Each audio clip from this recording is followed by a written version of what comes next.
And so I was like, I'm going to spend all the fucking money that I want to spend. Like, I'm not even going to hold myself back. Anything I want in my head, I'm going to go buy it. Hi guys, welcome back. Today's episode is very fitting because I am leaving a very toxic situation that I've dealt with for 3 freaking years. I have no idea how I've made it this far. Well, how many days is that? Like 365, like over 1,000 days of suffering in this company. With those 1,000 days, I've come up with a million ways to get through a sucky work day, a sucky work period, a sucky work team, any of those sucky work situations you find yourself in. I'll acknowledge the elephant in the room. I'm not in New York right now. I'm in California, and I'm actually recording this episode in my friend's apartment. I also did not bring my personal laptop, so I have none of my editing software, but I feel like it's more important that I get something out there, even though the quality of the production and the editing might not be as great. Let me say that's why I'm a credible source. I've suffered for 3 years. You guys have seen me go through several mental breakdowns, crash out episodes. Losing my fucking mind. Guys, I'm literally losing my mind on just how bad is not liking your job. And I've somehow made it through 3 years of a really, really toxic situation and just being very unhappy at this job and somehow surviving. I think from day one, I was waiting for this moment, and I knew it wasn't the right place for me because when I walked in, literally physically walked into the building, I met my cohort and they were all talking about how they felt because we were all starting our first jobs straight out of college together, and everyone was like, oh, I'm so nervous, I couldn't eat last night, like I'm so excited, this is so adult of us. And I could not relate whatsoever. The moment I walked through those doors, I felt like I was walking through prison or something. I'm being dramatic, but not really. I was basically signing my soul away. And I remember before I started work, I was thinking that, well, there goes my freedom. This is why I went through all those years of schooling for. Here's the moment. I'm here. Like, yay. But basically, even if you don't hate your job that bad, if you just have bad days and you just need to get through those sucky days, then this list will also be helpful just to break up the monotony of work in general. And hopefully one of these things work, and if none of them work, I also have a solution for you too at the very end. Okay, if you're lucky enough to have catering or snacks from your boss or your company, take full advantage of that. This is like my favorite thing. This is the one thing I do still consistently. I'm like, if you're going to make me go through this, I'm going to take full advantage of the benefits that I have. And that includes taking napkins, taking snacks. So I always come home with an extra bag filled with things. And I love to raid the kitchen and pantry of our office. It's like a real thing that a lot of my friends know me for. I never bought napkins since I moved to New York because all of my napkins are from the pantry of my office. And I somehow finessed my way into being the office pantry restocker. And so I've ordered catering for my office. I've ordered all the snacks in the pantry. I'm in control of that budget and what happens with it. And so some weeks I'm like, I really feel like eating sushi, or some weeks I'm like, I really want, I don't know, chocolate. And so I'll order it for the office and take it home. Take full advantage of it. Take it all home. Bring an extra bag. It'll make you feel better. I don't know whether it's the fact that I got free things or if it's the fact that it's like revengeful in a way and I'm taking more of the company's money. I don't know which one it is, but either way, it feels really good. So I would recommend doing that. The other advice I have is plan something not just vacation, but literally right after work. This is one of the things I used to do when I had this really toxic team that would make me always work past 5 p.m. And so what I would always do is schedule a workout class right at 5 p.m. And I'd be like, I have to go because I have this scheduled class. And just to make sure that you yourself don't sabotage yourself, all you need to do is make sure that there's a cancellation fee that you can't get out of. And so you're not going to want to keep paying that cancellation fee, and you'll go to the class. So that's what I did right after work, just to make sure that I wasn't working overtime and that everyone had to respect my time because I had an actual commitment. And then also planning for the bigger things like vacation is really big, so that you can be like, okay, well, at least I have, I don't know, 2 months of work, and then I'll have something to look forward to, which is a week off doing whatever. That is something to help you get through those rough days. Another piece of advice is if you are working from home, or if you're able to work in a private place in the office, you should FaceTime a friend while you're working. Even though they don't work in the same company, like try to do work with somebody else that you actually like, because then you can go through the suffering together. If you don't really have, friends in the office to work with and work right next to you, if you don't have like an open space plan, like this is probably one of the best things you can do for yourself. Just put in your headphones and have a FaceTime call going in the background. Even though you're not saying anything to each other, at least you have someone to go through the pain with you. This one's super weird, but I actually think this helped me a lot. If you have to go into office, you should show up early, because it's actually so annoying, at least for me, to show up, and it's exhausting when I show up and there's so many people coming in through the elevator or just like in office already settled down, because I feel like if I can go into the office, nobody's there because I showed up early, and I can kind of get my bearings and like get my coffee and like have this whole really slow routine to starting my day where nobody bothers me. It makes the space feel less threatening and overstimulating. And maybe this is like a introvert thing, but I really like it. So I know that everyone shows up to the office at 9, so I will show up if I have to go in at 8:30. And then I chill. Like I go in, raid the pantry because no one's there, so nobody knows I'm taking all their crap. And then I grab some snacks, make my coffee, and then find a seat because there's so many free seats open because no one's gone there. And then I let everyone trickle in, and I didn't have to deal with waiting for the elevator and all of that stuff. And I really like it. The peace and quiet is really nice. The other one is for anyone who has a cubicle. You should decorate your cubicle. I think that's super cute. I think you should put things that are fun in there as well so that you can get distracted, like a hoop. I don't know if that's appropriate, but if you can, you should. They have like mini little games that you can play with, and you should get those so that you have something to like fidget with or look at. Okay, another thing that you can do in office is take a break during the day where you actually physically leave the building. So if you work from home, this one also works as well. Just physically leave wherever you're working. So if that's home, if that's a coffee shop, like go outside and take a 20-minute walk. 20 minutes is my sweet spot. Once I hit the 20-minute mark, I feel like my brain had enough time to realize that I've separated my body from the place I've been working, and I'm able to fully clear my head. So I really like doing my 20-minute walks. The other thing that I love doing is taking full advantage of my sick days. Knock on wood, but I don't really get sick actually. But the fact that they think that I'll be sick for like 14 days of a year, I will be sick for 14 days of the year then. And so what I do is for every single month, I have at least one day where I'm sick. And you know what? I'm just going to say it's not a lie, because it is fully like a mental sickness day. So it's not physically sick, but mentally up here, I'm unwell. And so I don't think I'm lying. And even if I were lying, I don't really care. But just for anyone out there who has, conscience and like feels bad for some reason, about using and lying about their sick days, there's your reasoning.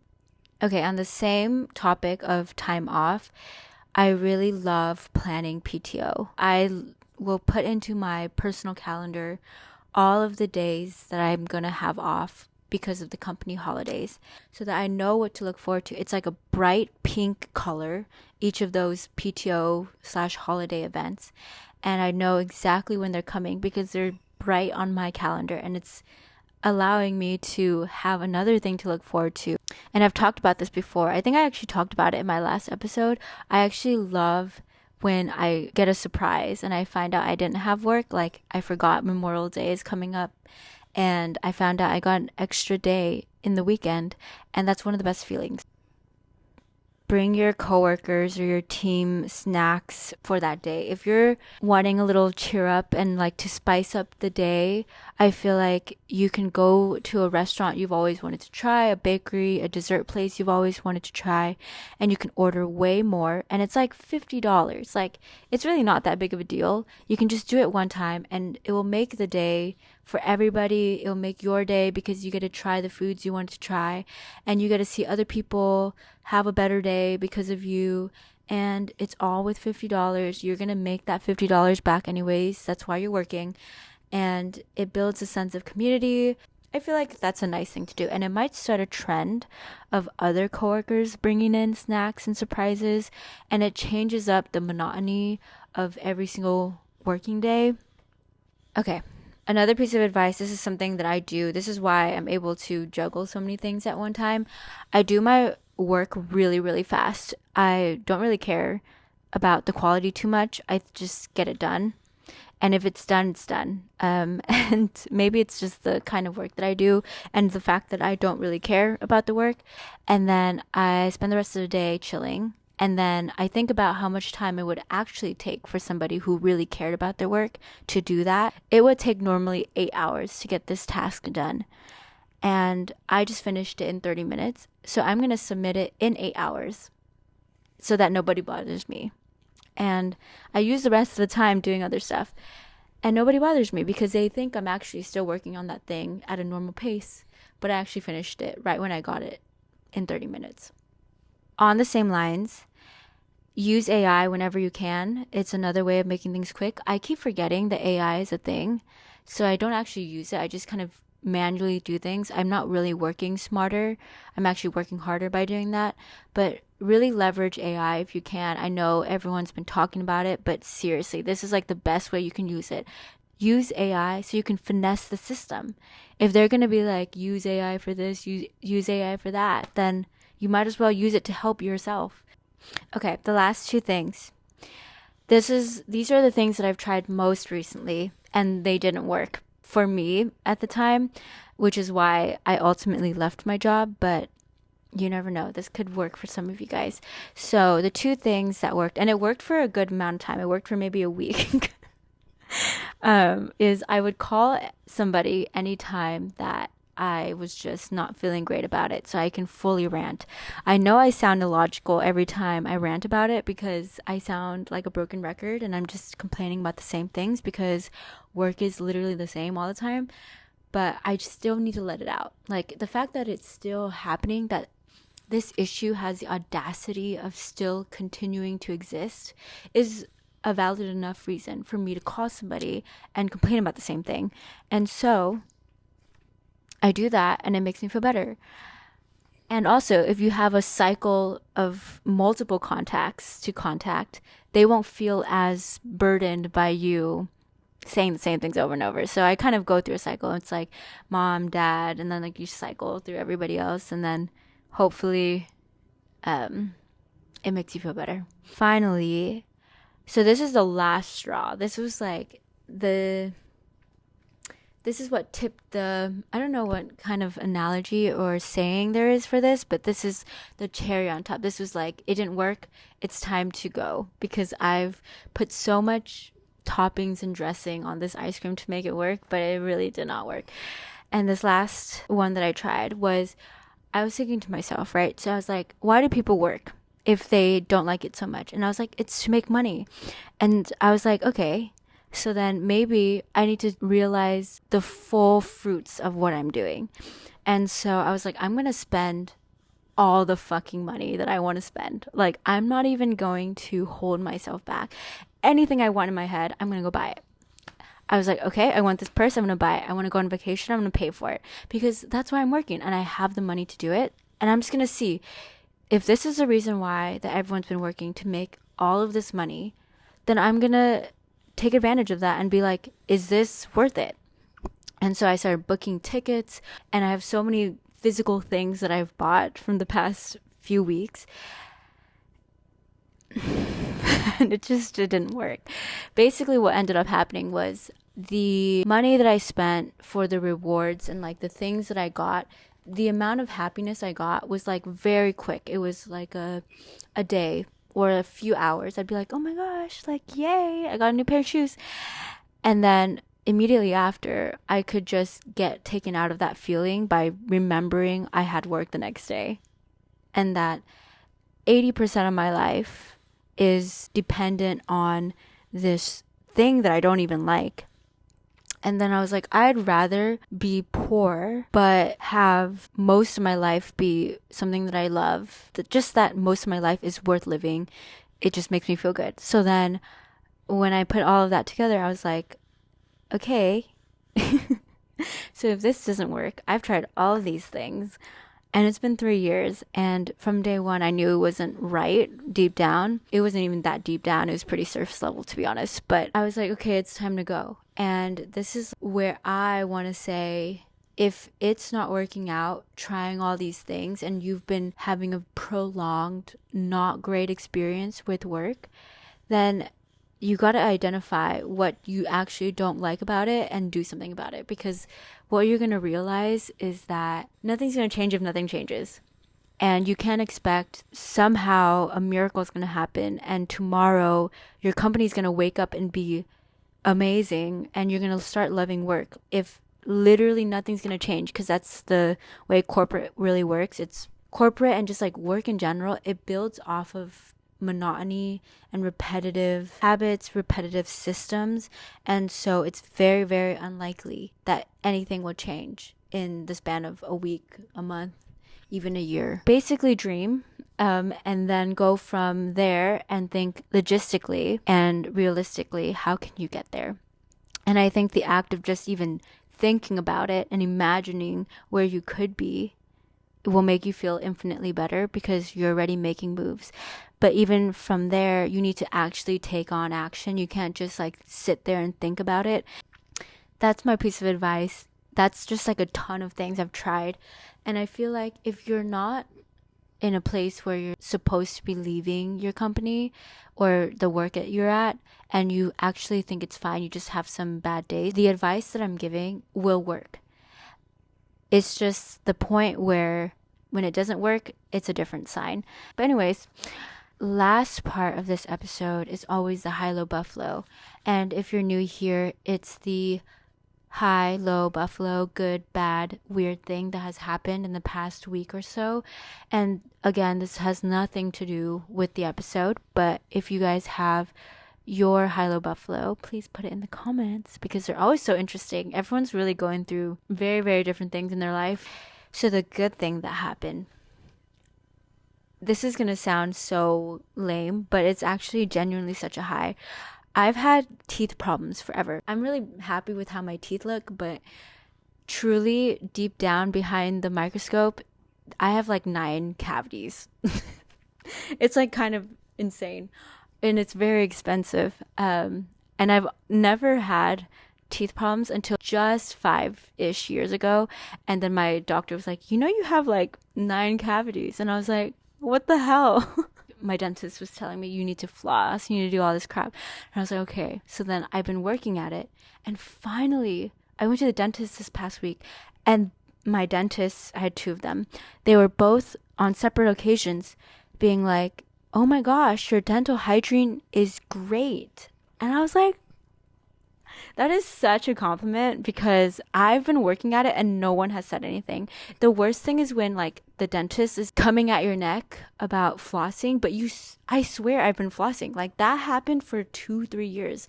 I was like flossing every day. And then they're like, you need to be flossing. And I was like, bro, I am flossing. That's the thing. But nothing's working. But then finally, and I guess it takes like 3, 4, 5 years or something. Finally, my dentist, and they just randomly brought this up. They're like, your teeth are so clean. That's my high. I'm really proud of it. It's like top 5 things that I'm proud of for myself. All right, the next thing is the low, and I'm going to sound like a little brat and ungrateful, spoiled girl for this, but just hear me out, right? So yesterday I went to a steakhouse to eat, and it's like this prime rib place in Los Angeles. It's called Lowry's. It's like really, really fancy, like $4 sign kind of fancy, and we were going there for a celebration. And honestly, we just had an excuse. We really would have gone there anyways if there wasn't anything to celebrate, because my family just really likes this place, and my dad was like hyping it up and all this stuff. So I was really excited because I was like, I would love to try a great meal, and if it's prime rib, that's great. And before I'm leaving the house, I'm wearing whatever I want to wear, and my family just attacks me before I leave the house. I'm already late, and my mom's like, you are not leaving wearing that. And I was just wearing this long sleeve. It was just like a very casual outfit. That's why she was saying that. She was like, you would wear that to go get tacos. Like, you're not getting tacos. Like, you're going to prime rib steakhouse. Like, you need to wear like heels and like put makeup on, which is like, why do I have to do that? Like, I just want to eat. Is this the trade-off? Is this like what I have to do in order to just eat good food? Can I just please show up and just eat my steak, because I'm just there for the food, not for the frills and all of that jazz. I'm so glad it's a really fancy place. I'm just there to just eat. And I'm not even gonna look great after I eat, because I just stuffed myself with a shit ton of like meat and like carbs. I get it. Special occasion. I just find it very performative. It's like the whole idea of like having to show up in a certain way.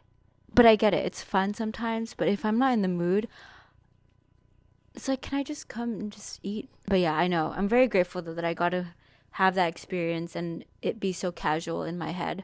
I think if it weren't so accessible, I would want to dress up. But because I'm kind of like, it's just a steak dinner, I was just like, I'm going to wear whatever I want to wear. So, and yeah, fully give me hate for all of that, because I know that that's a very unpopular perspective.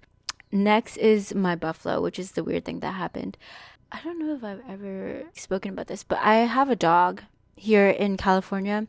I love her so much, and every time we walk her, we put on shoes for her feet because of several things. Like, it's just nasty where they walk. Sometimes dogs step on poop, and we don't want to bring that into the house. But also, it gets really hot on the concrete, and so to avoid her little paws from burning, we give her these shoes.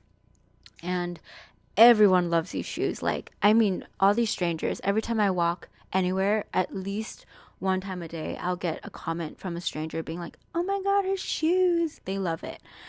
And this one particular day, it was early morning, like 9 a.m.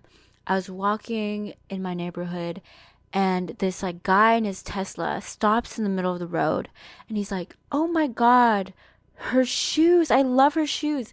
And this is not the first time this has happened, where a random car stops in the middle of the road, hollers at my dog, basically catcalling my dog. This is like probably the third time this has ever happened when I've walked her.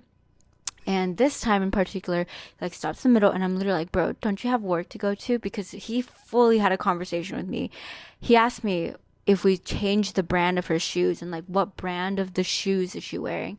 He was like, is it Gucci, like these fancy brands? And I was like, no, we just got it from Amazon. And he was like, why do you give your dog shoes? Like, does she like them? And I was like, yeah, she likes them now, and we just give it to her because it's really hot on the pavement. And then he was like, oh, like, yeah, I totally get that. That makes a lot of sense. And I'm like, this is crazy, because he's like literally in the middle of the road. He just stopped randomly. It's not even like a crosswalk or anything like that. And then he goes, well, your dog's really pretty. And I was like, thank you. And then he was like, and so are you. I was like, thanks. And he was like, well, have a nice day. And I was like, thanks, you too. And he drives away. For the rest of my 30-minute walk, I thought about that interaction Yeah. Anyways, that's my Hello Buffalo. Thank you guys for listening. I hope you guys test out one of these pieces of advice. If you guys have any other ones that you've tried that worked out for you, please leave it down below because all of us would appreciate it. And yeah, have a good rest of your day. Bye.